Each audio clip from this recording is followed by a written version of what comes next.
Yes, sir, man. We back in the lab once again. Hitch Made the B podcast, man.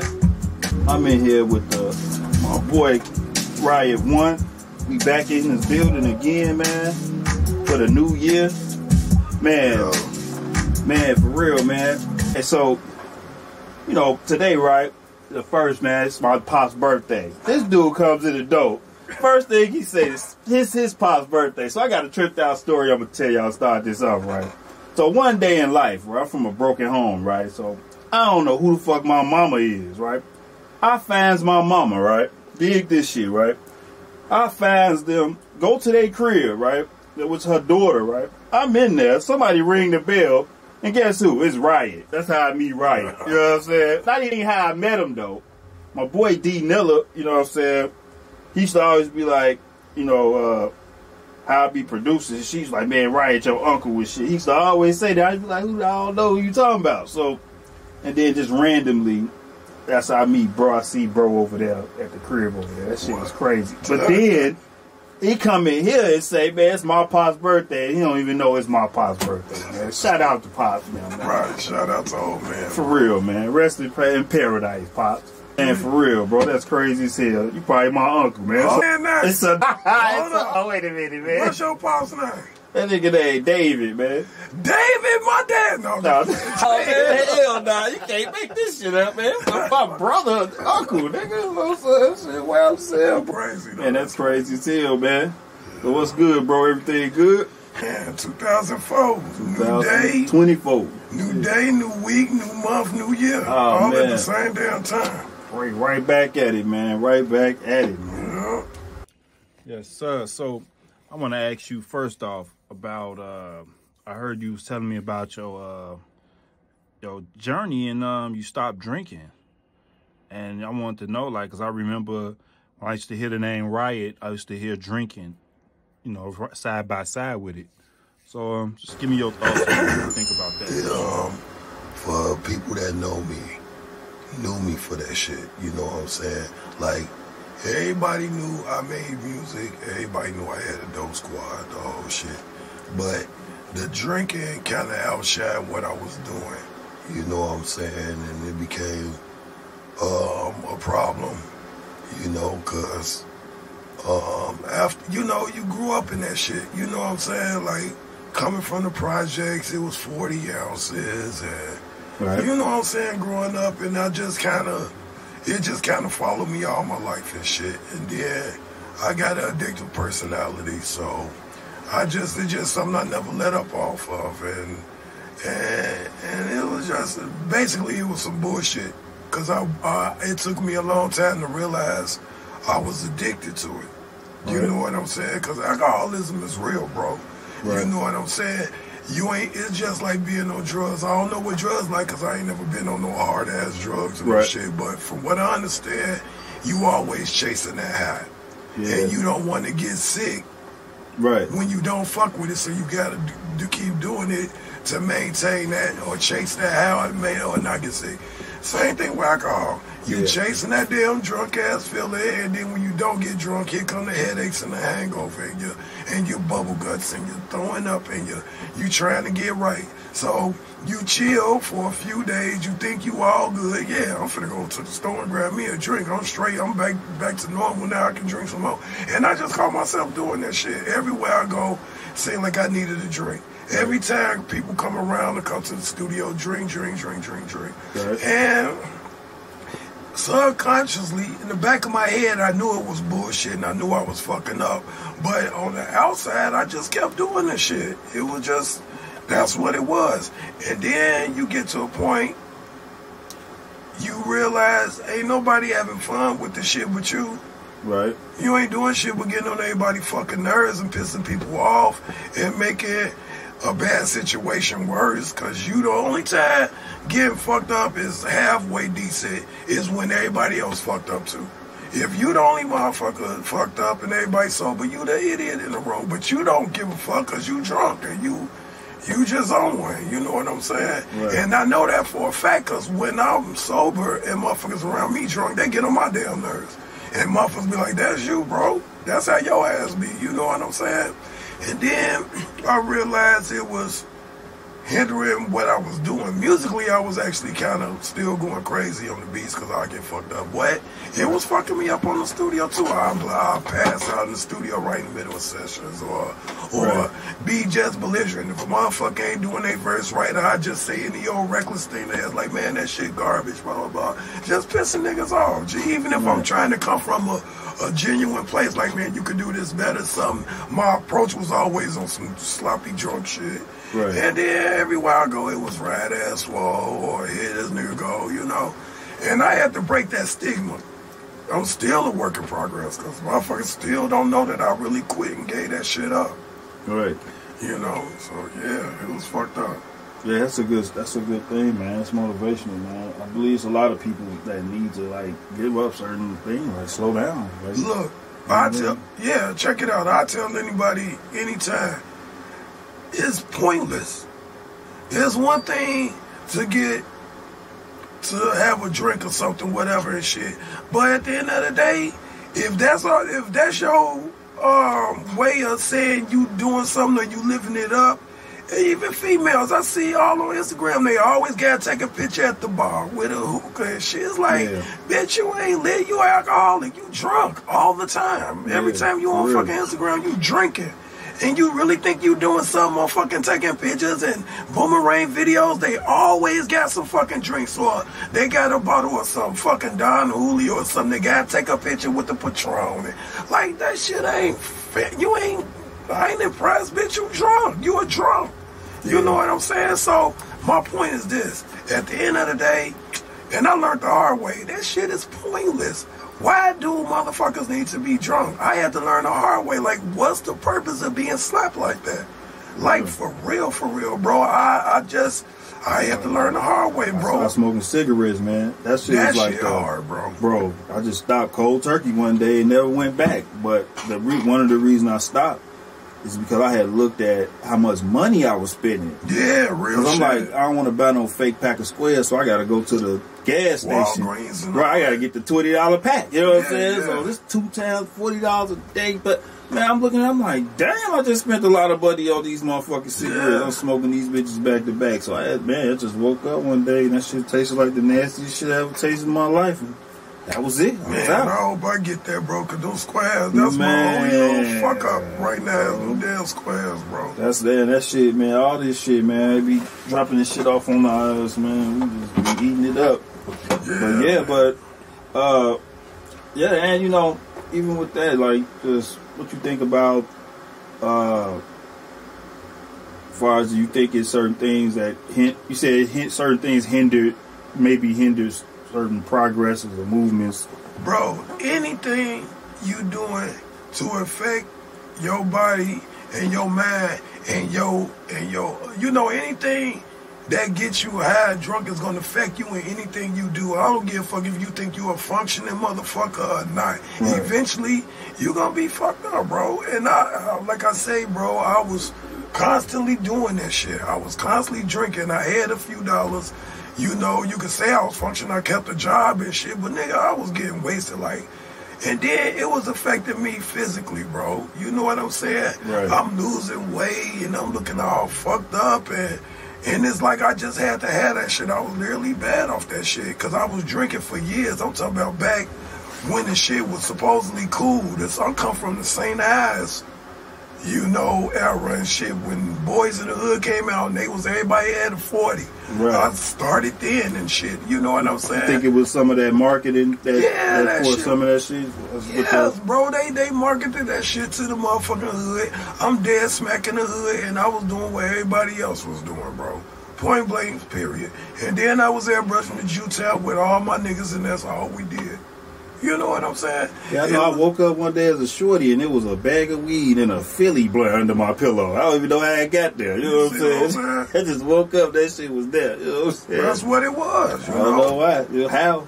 But yeah, the industry definitely marketed liquor to the motherfucking black people, bro. But they been doing that shit forever. Fucking from Billy D. Williams and Code 45. That wasn't for no white people.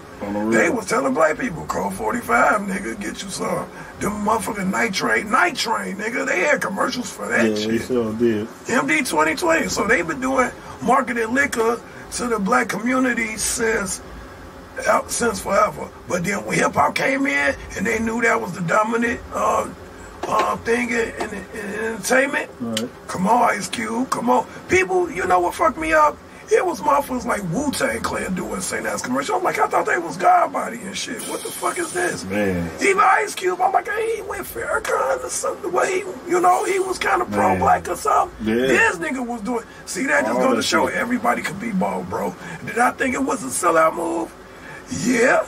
I really did. But I got questions about a lot of shit that happened in this shit. Yeah, but I understood why they did it, because money talk, I get it. But then that just let me know you really can't trust nobody in the bullshit they be on. Because in the blink of an eye, they'll do some shit you would never think they'll do. Hence fucking Wu-Tang Clan selling St. Ass and shit.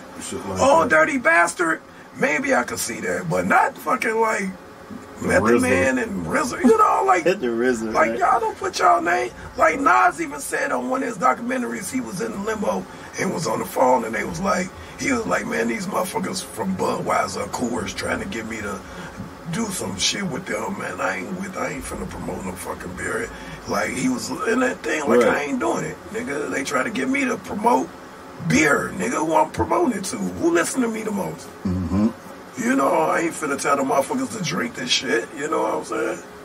Yeah. I mean, somewhere down the line, he wound up doing Hennessy, but that was on some grown man shit. It wasn't necessarily targeted to young motherfuckers. Like, shit was targeted to us. But then guess what?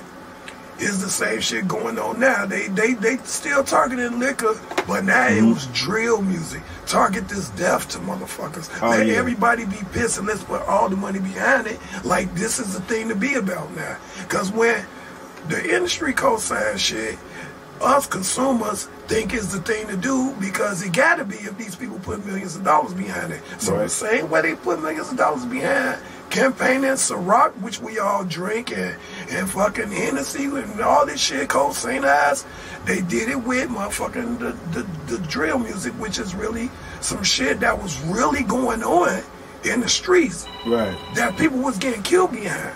For real. You know, like motherfucker would talk shit. They was really telling the truth about who they finna get at and all that shit. The industry knew that shit, bro. Man, that shit is deep. And they put money behind it, so it was accepted as a thing to everybody. Cause hey, if it's $1 million they gave so and so $1 million, there must be something to be into, and everybody followed suit. Now, guess what they putting the money behind? Whole music. Oh, the whole culture. They getting all the money now. Music. Yeah, they getting all the money now, bro. So it's cool to be a thought. It's cool to be a whole. Well, it appears to be. Yeah, all of it appears to be. It appears you see to what I'm be. saying? Because don't nobody, the average Joe, is not paying attention to what the fucking world is pulling over on them. You know what I'm saying? And the powers that be know it. And like I tell people, out of every 10 motherfuckers, only 2 of them make it using their brain, bro. The rest of them just going with the flow. And you can sell them anything, G. If you put out a record right now, right? Brenda's baby, you know the Brenda Got a Baby song you got, right? If the industry get behind that, it'll be big, because they told everybody to get behind it. They told everybody, here go $1 million to this guy. Y'all need to buy this. Dog. Everybody should have go. They put some money behind. I don't care what the fuck you talking about. You can talk about anything. If that machine get behind it and salute it, that shit going. You know so I was a victim of the machine and peer pressure as a kid, as far as the drinking, and it just followed me, G. You know what I'm saying? It just followed me all this time, bro. You know, but yeah, it was fucked up. And I tell people right now, man, it's pointless. Why? I don't like weed no more. I don't like the fact. I'm cool right now. If I smoke some weed, I'd be like, now why in the fuck did I make myself high? Like, why is my head cloudy? This ain't fun. I ain't enjoying this feeling. Right. I was cool about 10 minutes ago, nigga. Now I feel goofy to them. You know what I'm saying? I don't like none of that shit. And I don't even have an urge. Like some people say it's hard to quit. But I tell you like this. You never know how good you feel until you realize how sick you was. You know what I'm saying? Because really, I had a health scare from drinking so much, bro. While I wound up in the hospital. I ain't go on Facebook taking pictures all plugged up in the hospital. Look at me, sympathy and all that shit. Right. I just dealt with it. You know what I'm saying?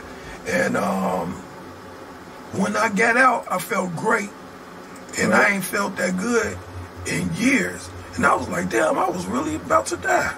You know what I'm saying? Because you never know how bad you was doing till you doing better. You know what I'm saying? Right. Health-wise.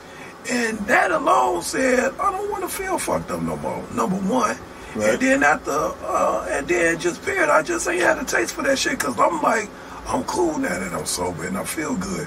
Why would I want to feel fucked up? And what's the point of being drunk? Like, I don't even, you know, I did that already. You know what I'm saying? I'm good. I don't need to, you know what I'm saying? I'm good. What's the point? I ain't got shit to prove. It wasn't even nothing to prove no more. I did it. I can get fucked up for the whole city of Chicago, nigga. I was turning up every day. Right. Nigga, like, that was it. That's what I did. But, man, it's good to hear, man. It's good to hear, man. Yeah, I'm happy I'm sober, man. 8 months and counting, bro. Yes, sir. Keep it going, man. Keep it going. Because, you know, it's a lot of, I've been hearing, you know, about people passing away and, you know what I'm saying, man, just succumbing to, like, just alcohol and just all these, just, you know, they be like coping mechanisms, but. Yeah, but it don't be coping mechanisms, bro. That's bullshit. Right. You know, you cope with shit by not using the motherfucking crutch.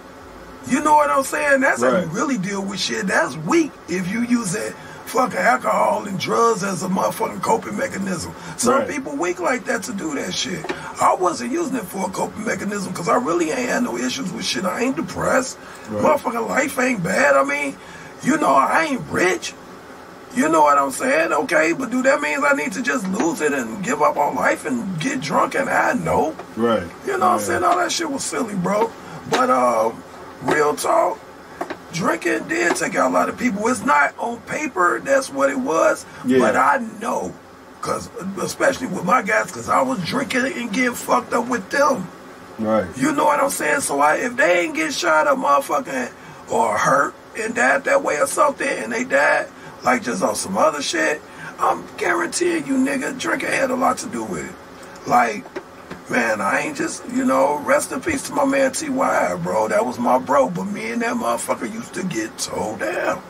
And he was getting towed down. Like, I tried to quit before. And I gave him for like a month or so. And I told him, like, man, I'm done. He looked at me like, shit, well, good luck with that. Because I ain't never quit, nigga. Fuck. You know, I'm like, damn, dude. You know, we kind of turned into the people we used to laugh at. You know what I'm saying? Yeah, you know what I'm saying? And speaking of my mans, T.Y., I was like, damn, dude, we got to stop, man. We got to give it up because we fucking each other up. He wound up passing away. Ain't no word on how he passed, but I promise you that drinking shit had something to do with it because I know how he was getting down, bro. Right. Then, my man Grim.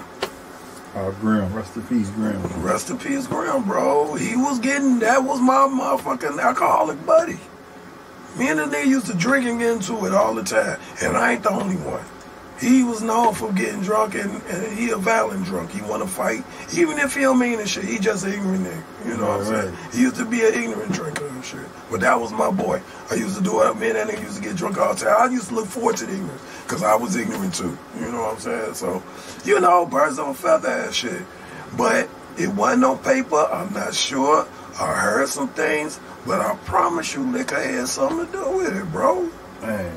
You know what I'm saying? It ain't etched in stone. I don't know. It ain't nothing on paper. I ain't finna speak on the dead or nothing like that bad. But I promise you, I bet something had something to do with the drinking. My bro, Orko. Right. That was my man. Speaking of T.Y., he used to be in Phase 2, bro. He was a well-known graffiti writer back in the 80s in Chicago, but the brother used to be in the Ida B. Wells partying with the house group Phase 2, dancing at the fort. When the fort was over, with the El Rookin Fort, parties every weekend, Orko was over at the crib. Right. Orko was over there teaching us how to airbrush. Well, he was really teaching T.Y.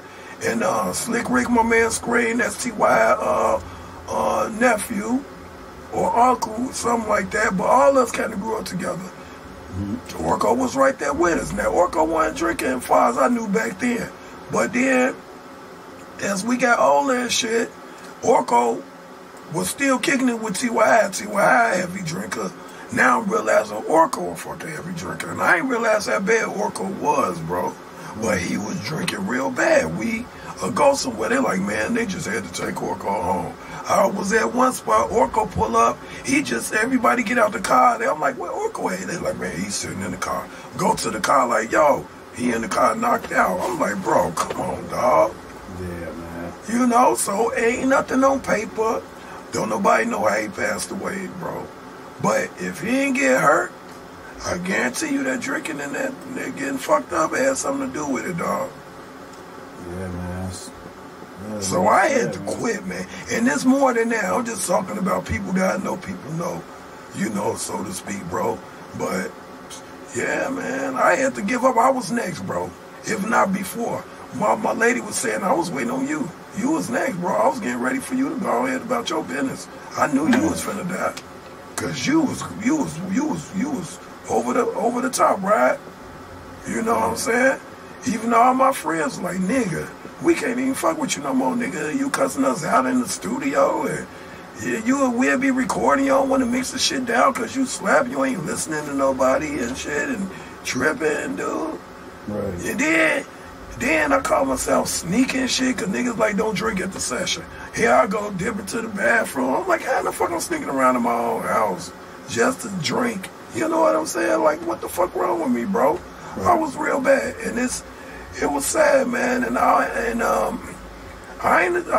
ain't ashamed of it. That's why I'm talking about this shit. I had to learn, and I want people to learn from me, bro. I almost died. That shit ain't worth it. A sober mind better than a swole man all day. Ain't nothing cool about that shit. Ain't nothing motherfucking fresh. You ain't lit. You ain't turned up. Women, y'all niggas look crazy. Females, I don't give a fuck if you think you fine and y'all doing it and y'all lit. Hookah and drinking, y'all ass look crazy. If that's all y'all do, I can see if it's